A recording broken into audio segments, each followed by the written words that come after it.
everyone. Welcome back to an additional episode of Spotlight on CS Ops. Matthew Lind here in Austin, Texas, and I'm with my co-host Sean Naran out of Everyone. Kelowna, is it? Near That's Vancouver? right. Yeah. You're Okay. learning. I'm getting my geography down. And we are excited to have with us Brandon Beall, Brandon Bell, Brandon Bell, and we get it right from Got it. CVent. So, Brandon, we are so excited to have you here and welcome to the show. Yeah, thank you. Thank you for having me. I'm excited to be here as well. Welcome I back. am very curious. I did stalk your LinkedIn just a little bit and saw that you are have a very interesting career path and that you've been at CVET for 13 years, I believe, in all 13. sorts of different roles. You're one of those people that I think of as company historians because you've been somewhere so long and done so many things that you know it all or can know it all. So tell us about your journey through CVent or otherwise, and how you came to land in CS Ops there. Yeah, sure. Yes, I have been at CVent for 13 years, but I've had 5 jobs in 3 different departments. So in a way, that's what's kept me at CVent. It's like the moment something gets boring, then some other opportunity comes along that I'm able to take advantage of. But I found my way to CVent through a friend who recommended that I apply. Although her comment at the time was that she didn't really enjoy it, but she thought that I would. And so I think that Oh, just kind of set the that's an stage. interesting piece of advice. I know. And so here I am 13 years later, and I definitely do enjoy it. So she had good advice.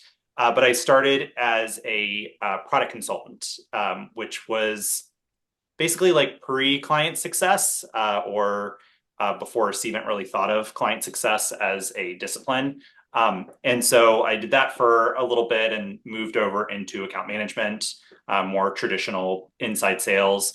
So I had a client portfolio and had a quota. Now I was good at that, but it wasn't really something that I enjoyed necessarily doing. The thing that always appealed to me with customers was helping them solve their problems. I liked getting just a really hairy problem and figuring out how to solve it. So I was talking to my boss at the time and thought, could I start doing more project-based work and help accelerate some of these projects that had been sitting with managers at the time? And she said, yeah, you can go do that, but you also still need to do your existing job. And I said, okay, I'll see what I can do.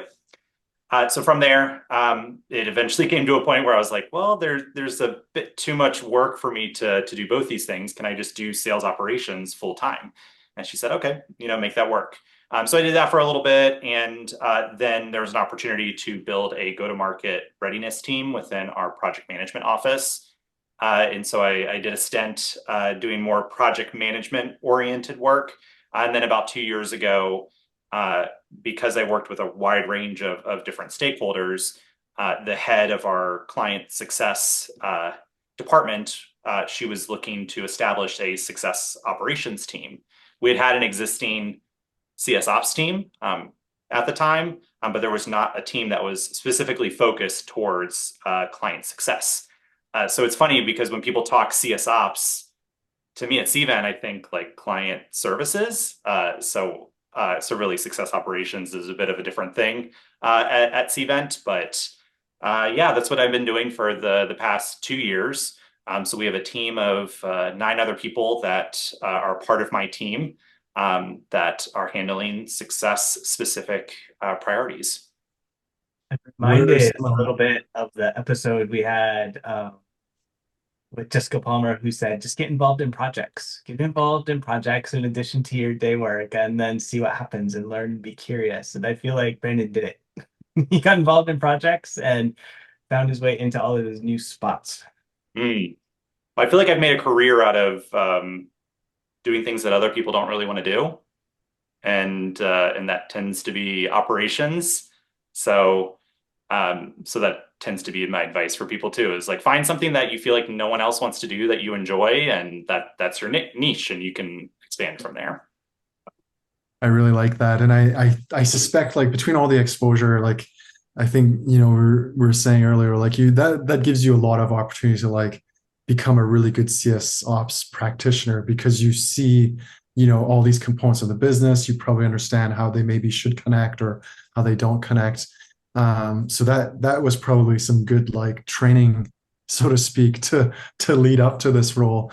Mhm. Curiosity, like what is CS ops, or what is your team like in terms of mandates or focus? Like what are some of the key buckets, if you will, or programs that you guys drive at CVent? Yeah, so we when my team came on board, one of our earliest uh, initiatives was to establish a pooled success or digital segment for client success. And so that has very much evolved into a large responsibility for our operations team. Um, my team also works heavily with our systems team, which is not under me, but our Gainsight team, for instance, they're part of the larger CS Ops group. And so specifically for us, it's ensuring that they know what the client success team needs in order to support their use of tools like Gainsight. So we're often the ones that are saying, create this type of CTA or create this kind of success plan, or this automation needs to be built in order to get the right information into Gainsight to support their needs. So it's a lot of that like translation that happens at, especially with Cvent, we are a bit of a larger company. So I feel like that's where those sorts of like translation and understanding of what the business needs to do that. Um, and then and then we're just overall focused on a lot of efficiency initiatives. So the cliched at this point it feels like, but doing more with less.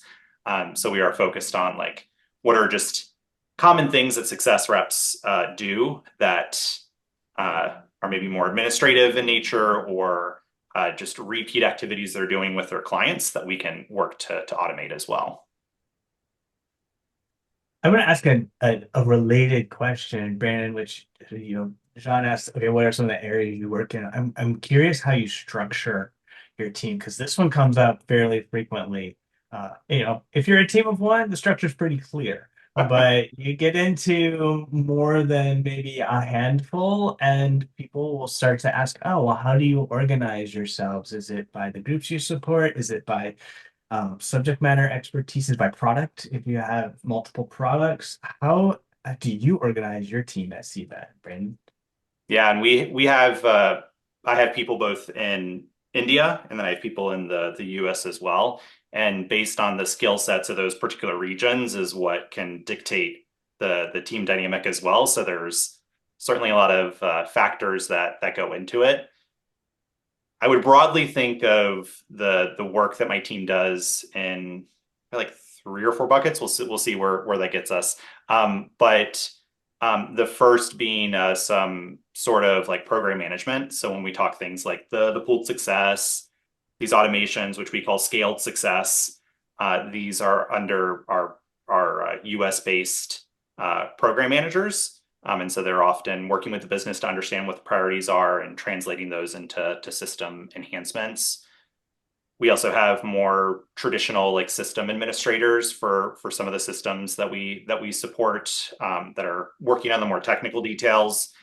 And then we also have data folks that help with analytics and helping leaders with more data driven decisions. And so so we'll say between those three groups is the roles within the team.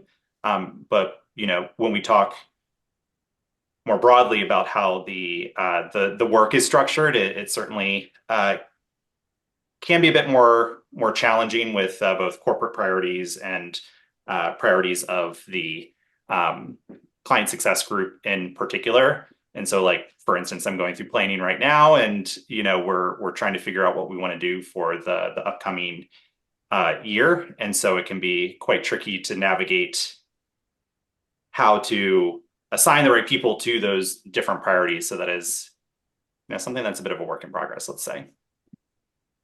The Zoom was like leading the witness there with a thumbs up, but I give it a thumbs up too.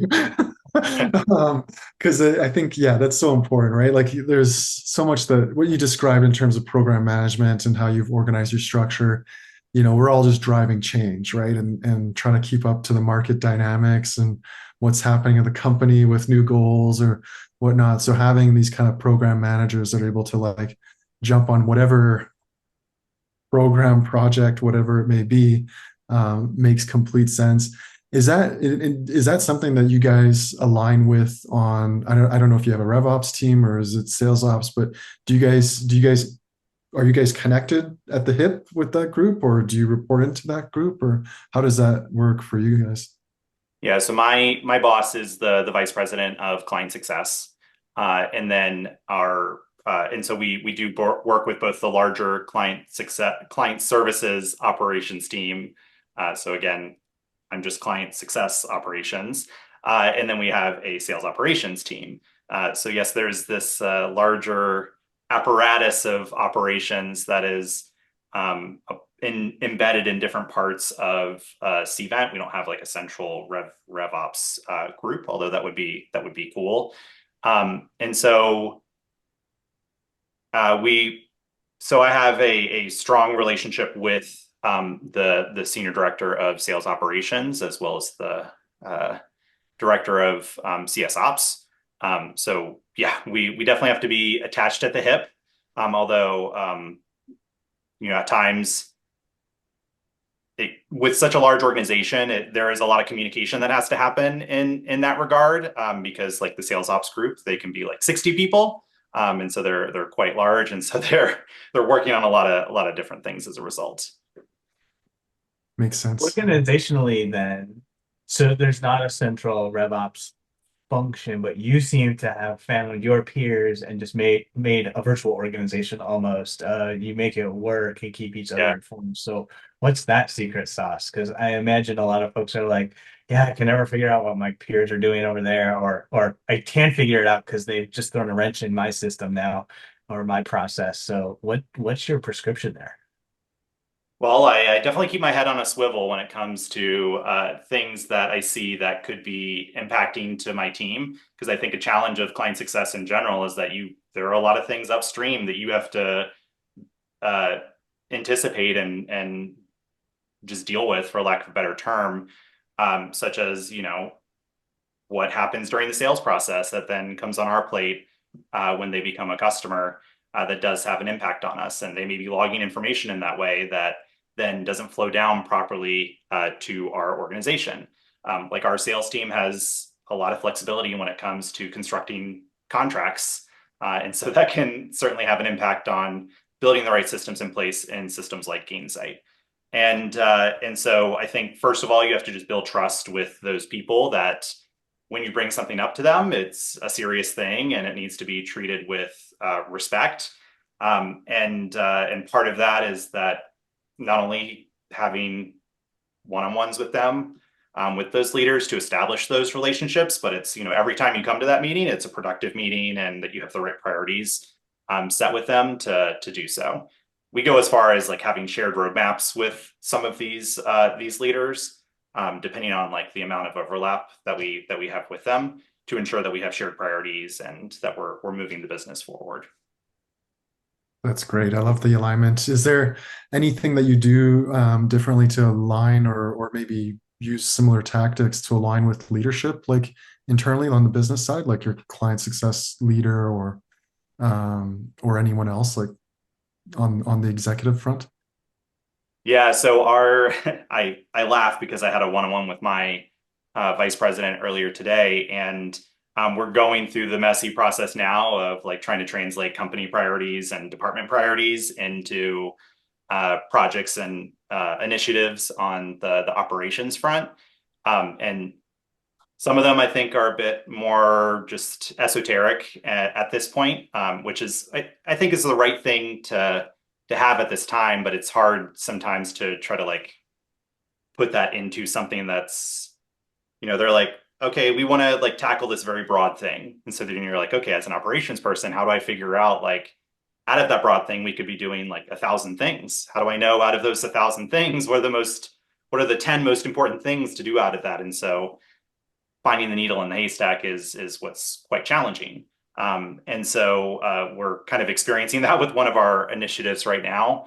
And so I think what's important as an operations leader is like, what is the process by which that we come to that decision, and how are you the leader in managing that process overall? And maybe this is where my project management hat comes into play on that, because I'm very much thinking in terms of like a framework or an overall project plan of how we manage these priorities.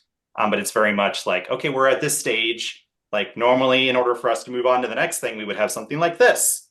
What are ideas that we all have as a group to help us get to that thing? Should we be having whiteboarding sessions? Should we all be doing more of a, doing post-it notes and putting dots on things that we think are important as a group? Should we do a survey to people to try to collect that information? So it's all like making sure you have all those tools in your tool belt to pull out and say, hey, leaders, like, is this the right thing to help us get to the goal that we're looking for? But then ultimately you have to have the right instinct to then say, well, we've been doing this, we've been thinking about this for a while. Is it time to just like go ahead and go do that thing that we've all been talking about for up until this point?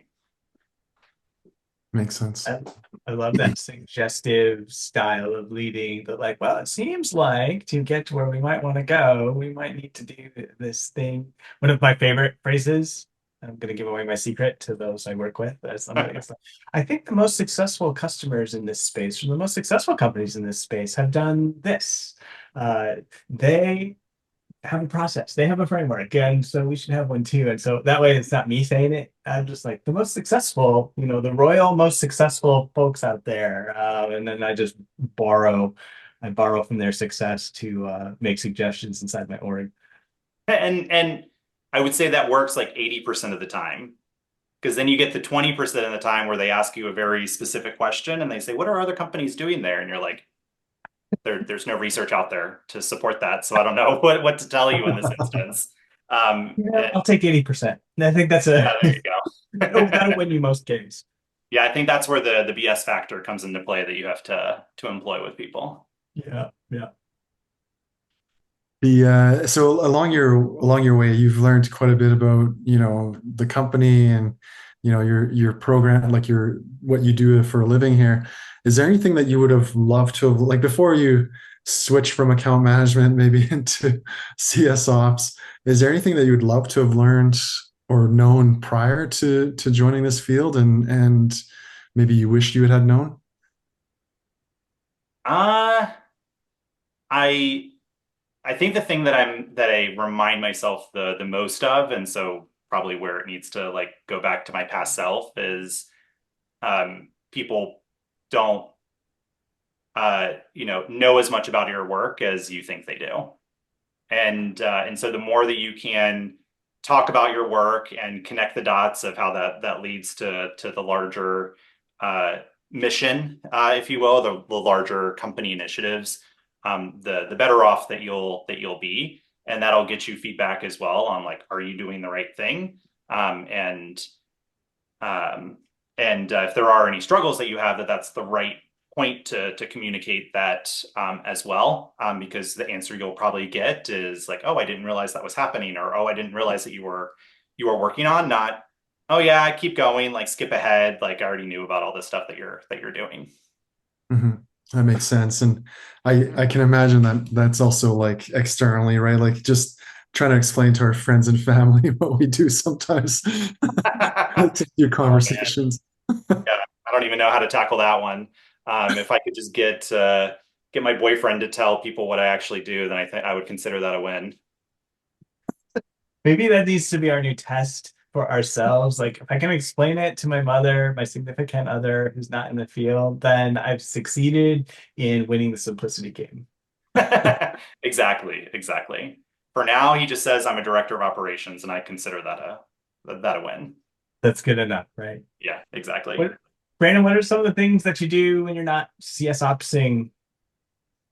In my personal life, I am a self-professed nerd. So I'm definitely a a bit of a like a house cat, if you will, in that regard. So Okay. playing video games, I love watching movies and TV shows.